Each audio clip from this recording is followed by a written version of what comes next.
Hello friends, welcome to my channel Mastaki Pathshala where you learn English better through Bengali যেখানে তোমরা ইংরেজি শিখবে বাংলায় অনেক বেটার ভাবে।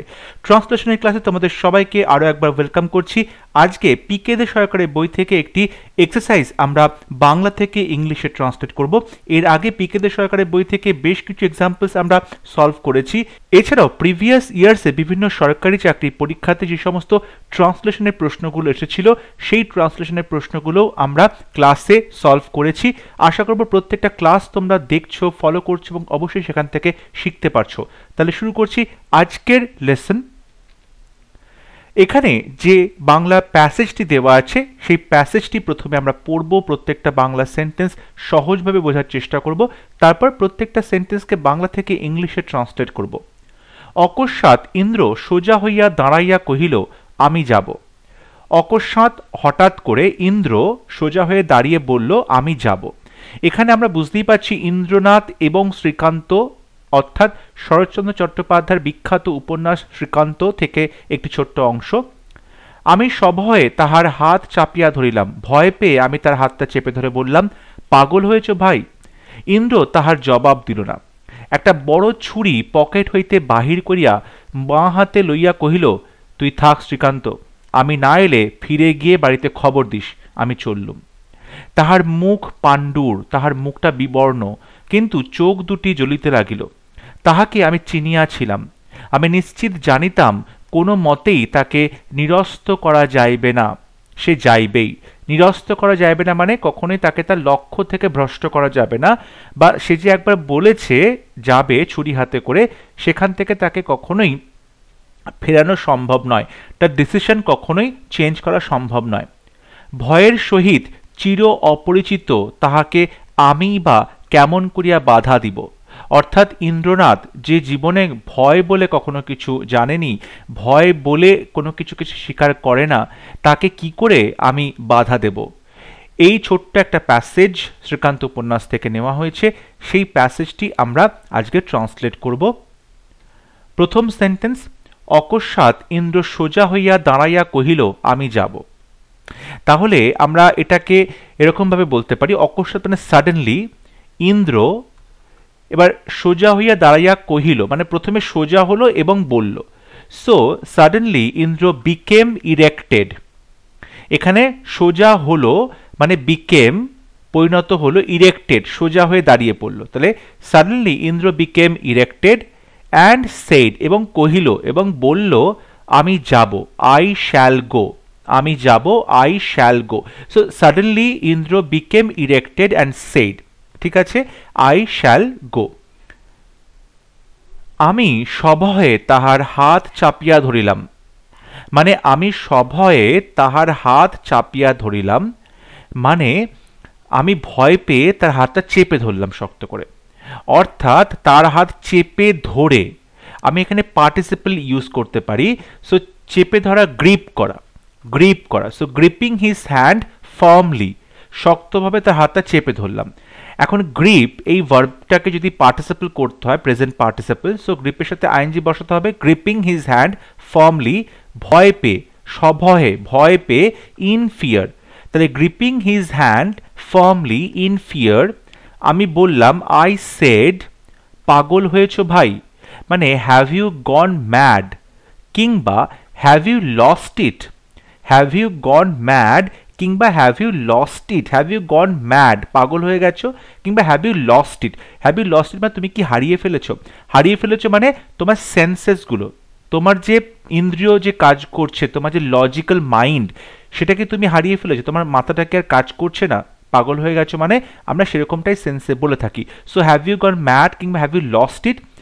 ভাই, ভাই বলতে বন্ধু, মাই ফ্রেন্ড, ঠিক আছে। So have you gone mad my friend বা have you lost it my friend. Indra তাহার জবাব দিল না। ইন্দ্র ডিড নট রেসপন্ড, জবাব দিল না, এটা পাস্ট টেন্সে আছে। পাস্ট টেন্সের নেগেটিভ সেন্টেন্স, তাহলে আমাকে ডিড ব্যবহার করতে হবে, তার সাথে নট ব্যবহার করতে হবে। সিম্পল পাস্টে আমরা জানি একটা মেইন ভার্ব থাকে, এখানে কোনো হেল্পিং ভার্ব থাকে না, সেই জন্য হেল্পিং ভার্ব হিসেবে আমাদেরকে ডিড নিয়ে আসতে হয়। So Indra did not respond, অর্থাৎ ইন্দ্র রিপ্লাই করল না, জবাব দিল না। একটা বড় ছুরি পকেট হইতে বাহির করিয়া বাঁ হাতে লইয়া কহিল, তুই থাক শ্রীকান্ত। তাহলে দেখো, একটা বড় ছুরি পকেট হইতে বাহির করিয়া, এই যে পকেট হতে বাহির করিয়া, এখানে একটা পার্টিসিপল আমরা কিন্তু বসাতে পারি।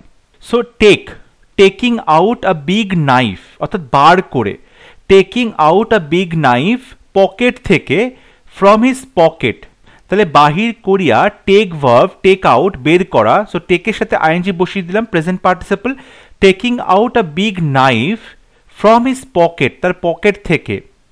আর কি বলছে, বলছে বাঁ হাতে লইয়া, অ্যান্ড হোল্ডিং ইট, বাঁ হাতে লইয়া, holding it in his left hand, holding it in his left hand, বাঁ হাতে লইয়া সে বলিল, মানে কহিল, অর্থাৎ হি সেড। তাহলে taking out a big knife from his pocket and holding it in his left hand, এখানে দুটো পার্টিসিপল রয়েছে, টেকিং আউট এবং হোল্ডিং ইট। হি সেড, সে বলল, তুই থাক শ্রীকান্ত, মানে তোমার উচিত এখানে থাকা।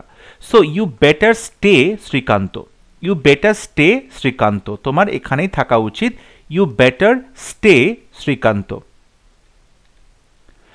তারপর বলছে আমি না এলে ফিরে গিয়ে বাড়িতে খবর দিস, মানে আমি না এলে, যদি আমি না ফিরে আসি বাড়িতে খবর দিস, অর্থাৎ আমার ফ্যামিলি মেম্বারকে ইনফর্ম করিস, ঠিক আছে।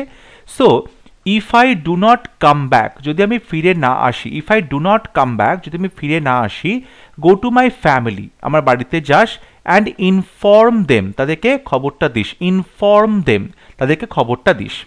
আমি চললুম, আমি চললুম মানে আমি এখন যাচ্ছি, so I am going now, I am going now.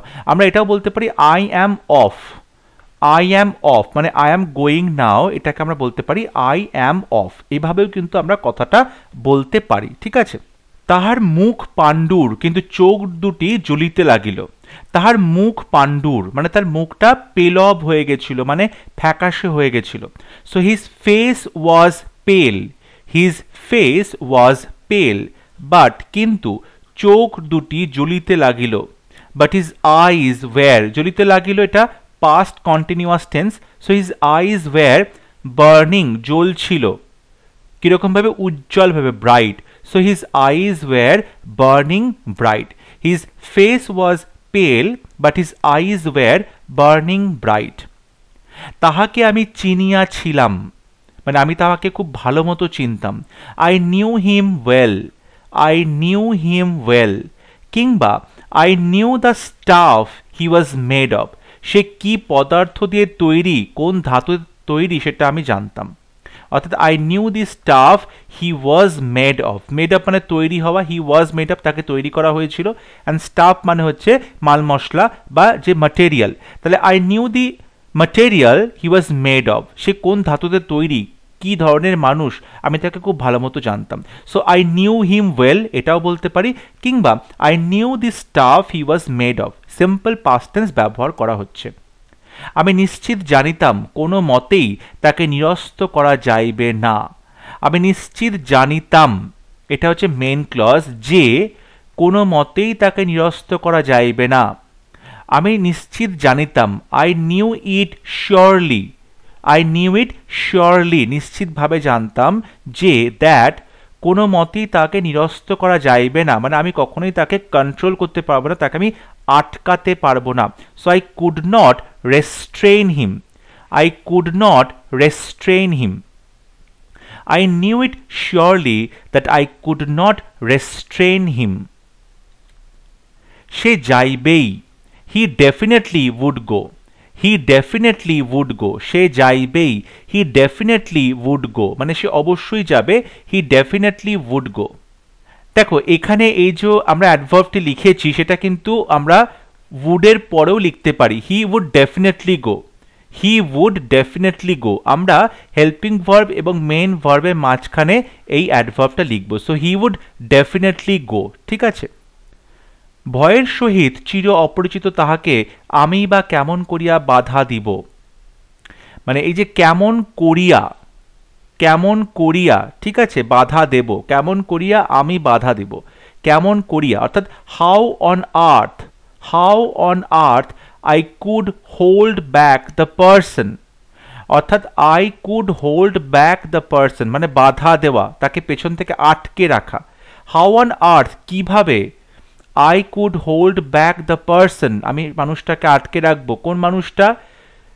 যার সাথে ভয়ের চির অপরিচয় রয়েছে, অর্থাৎ সে কখনোই ভয় জানে না। ভয় বলতে কি বোঝায় সে জানে না।